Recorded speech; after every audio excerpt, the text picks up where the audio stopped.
વિશ્વ પર્યાવરણ દિવસની પ્રાર્થના. જય શ્રી કૃષ્ણ. હું Bhavika Bhayani. Today special day ન્યૂઝમાં આપ સૌનું સ્વાગત છે. આજે વિશ્વ પર્યાવરણ દિવસ છે. World environment day. સાંસે હો રહી હે કમ, આવો લગાએ પેડ હમ. 2024ના વિશ્વ પર્યાવરણ દિવસની થીમ છે આપણી ભૂમિ આપણું ભવિષ્ય, અવર લેન્ડ અવર ફ્યુચર.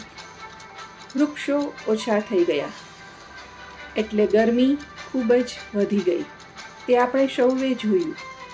ગરમી માટે ઘણા કારણો જવાબદાર છે, પણ વૃક્ષોનું ઓછું થવું એ સૌથી મોટું કારણ છે.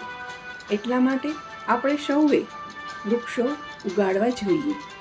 બાલ્કની, અગાશી, શેરી, ફળિયું કે મેદાન, આ બધી જ જગ્યાએ આપણે અલગ અલગ પ્રકારના વૃક્ષો વાવી શકીએ છીએ. વ્યક્તિગત રીતે આ કામ કરવાથી પર્યાવરણ તો સુધરે કે ન સુધરે, પરંતુ આપણા આસપાસનું વાતાવરણ જરૂર સુધરશે. આપણા ઘરમાં, બાલ્કનીમાં કે આપણી નજીક વૃક્ષો હોય તો આપણું મન પણ પ્રસન્ન રહે છે. એટલે વૃક્ષારોપણ એ બીજાના માટે નહીં, પરંતુ આપણા પોતાના માટે કરવું જોઈએ. વૃક્ષો કઈ રીતે ઉપયોગી છે તે જોઈએ. આજે એક છોડ વાવ્યો હોય, તે જ્યારે વર્ષો જતાં વૃક્ષ બને છે ત્યારે શું શું ઉપયોગમાં આવી શકે છે તે જોઈએ. વૃક્ષ એ પાણીનું રિસાયકલિંગ કરે છે. વૃક્ષો ખોરાક બનાવે છે. વૃક્ષો વરસાદ લાવવામાં મદદરૂપ થાય છે. વૃક્ષો પવનના વેગને રોકે છે. વૃક્ષો પ્રાણવાયુનું કારખાનું છે. વૃક્ષો ધરતીની છત્રી છે. વૃક્ષો પંખીઓનો માળો છે. વૃક્ષો ઓક્સિજનનું ઉત્સર્જન કરે છે. વૃક્ષો પ્રદૂષણનો નાશ કરે છે. વૃક્ષો ધૂળનું શોષણ કરે છે.